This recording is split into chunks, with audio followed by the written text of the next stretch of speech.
Hello, this is Jay Sykes, just giving you a quick overview. This is the state of the collection, which I will talk about, as well as my watch collecting philosophy. So we're going to start on the left. These are in order of acquisitions. So this is the Rolex Explorer 2. This is trying to reduce this glare. This is the 15670 with the 3186 movement. This is the first watch that I bought of any substantial value. When I first got it, I was working in corporate finance, and the reality of that job is you had to have a nice watch, and Rolex was really the minimum requirement in terms of a watch to have for that job. So let me see if I can get a little bit closer, if this will focus. Not so well. Anyway, sorry for the low production values. I'm using an iPhone here. So this is the older model. This is right before the new version came out. The current Explorer 2 has a bigger case and has an orange hand. This is the smaller version. This is the 40 millimeter with the red GMT hand. This watch is fairly versatile. I like it because it flies under the radar. It doesn't scream Rolex. Now, granted, it has the Cyclops here, which Rolex is known for, but it's more of a stealth watch. You can ignore those sirens. They're not coming for me. Anyway, it's a very versatile watch. Can be dressed up, dressed down. And at that time when I first got this watch, I was doing quite a bit of travel for work, so it was very handy for different time zones within this country as well as other countries. So overall, very nice watch. I've had it for several years. No complaints. It's ran like a champ. I've had it serviced just one time, and it's running less than 1 second fast a day, which is excellent. It's within the parameter. The one knock on this version that I can say, this clasp, is secure. It gets the job done, but it does feel very cheap because it's this thin stamped metal. So the new Rolex models have the much better clasp. They have the glide lock, but this is an older version, but gets the job done, works very well, and I'm very happy with it. Let's go to the next watch. This is the next one in order of acquisition here. This is the Zenith El Primero. This is the 1969 version, the modern version of it. This is in 38 millimeters. So very classic design, beautiful chronograph. This comes on the brown alligator strap. There were two options. You can get this on the metal bracelet. I opted for the brown alligator just to give it a bit of a dressier feel. Additionally, the bracelet option for this is very, very similar to the bracelet for the Rolex. And just for some diversity in the collection, I didn't want to have two bracelets that looked overly similar. So a beautiful watch.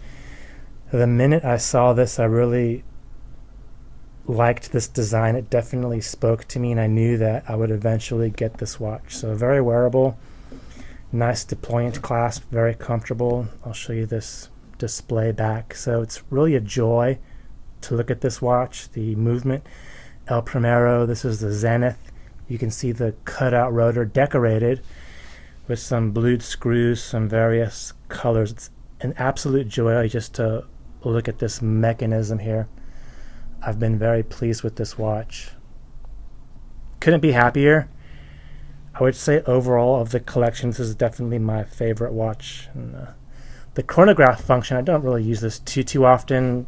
Let's be honest here. You know, your modern watch is more of a jewelry as opposed to a tool type piece nowadays. Anyway, but I still love the look of it. Very wearable. Zenith El Primero. Zenith is an interesting brand. It's definitely undervalued and underappreciated.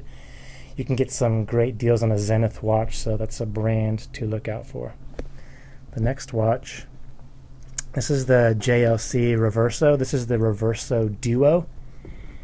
This Reverso comes in a variety of different choices. I was trying to debate which one I wanted. There's a display back automatic version. There's the traditional version with just the one side and the blank back. I went for this duo, mainly because you basically get two watches in one. You have the advantage of two different looks as well as a second time zone if you like. This particular watch, it's currently on a navy blue alligator. This strap here is by Camille Fournet. This is an aftermarket brand. Before I even got this watch, I knew that I wanted to get it on a navy blue alligator strap. Part of the reason I wanted to kind of play off these blued hands, so the blued hands are very, very subtle. And although this strap looks black under brighter light, or in person, frankly, you can definitely see that blue. I think it integrates well, this very dark blue strap with these very subtle blued hands here in this watch. So a very classic design. I'll show you guys the other side here. So it's definitely a joy to look at. Just the detail, the craftsmanship. It's really top notch, can't beat it. This is the other side. So we have the very nice version with the night, day. Can be used as a second time zone or just your current time zone for two different looks. Two watches in one for not a whole lot more money than just the regular Reverso version. So classic design. This is not going to focus well. I'll try to get some better camera gear going anyway. But up close and personal, this excellent detail, design, quality. I tend to use this more on the light colored side, mainly because of the blued hands here. I just love that look. But this guilloche pattern, just superb here. Very fine detail. The one thing to bear in mind about this is such highly polished with a rectangular case. It's definitely a scratch magnet. So just one thing to be aware of if you're looking to get this watch.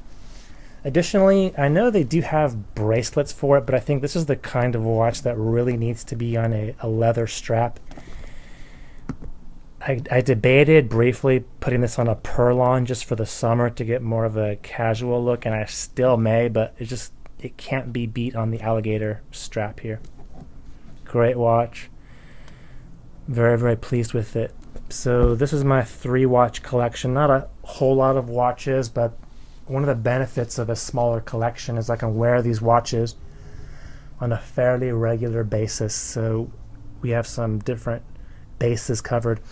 We have the GMT, kind of a sporty look, although this can be dressed up to a degree. We have the chronograph, very classic look. And we have what fills the role as a dress watch with kind of 2 watches in one here. So in terms of my watch collecting philosophy, I think I'm more of an alchemist. I'm trying to find the perfect collection and the least amount of pieces. But as you know, with collecting, for me anyway, the more you see, the more you know, the more you learn about watches, the more certainly you may want to own. That being said, I don't see myself getting too carried away in terms of the sheer numbers of watches. So all these watches I'm looking to keep long term. I don't see myself partying or flipping any of them. They just give me so much joy, and they really fit all the roles. So in my case, I work in an indoor office environment. My watches are fairly well cared for. They don't get banged around. If I'm doing anything active, like hiking, camping, or even going to the gym to work out, I don't wear any of these watches.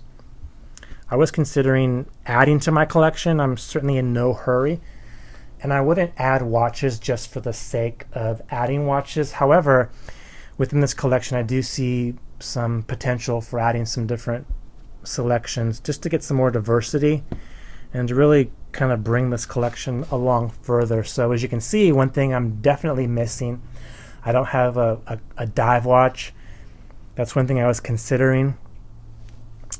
I was thinking about maybe going to some kind of complications such as a moon phase. I was looking at some German brands. Once again, I'm still thinking about it, considering my options. If you have any suggestions, please feel free to let me know of any watches you would recommend that would be congruent with this collection. and hopefully would complement it without doubling up too much here.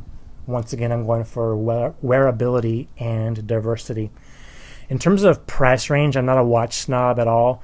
I'm not rich, but I don't mind paying for quality, and I certainly would not be above wearing anything in any price range. I'm not a snob, and I can appreciate quality for any budget, really. It just happened that these three watches really just spoke to me, and I think they fit the collection nicely. If you have any questions, please feel free to let me know. If you want some individual reviews of these watches separately with a little more detail, please let me know and I can work on that.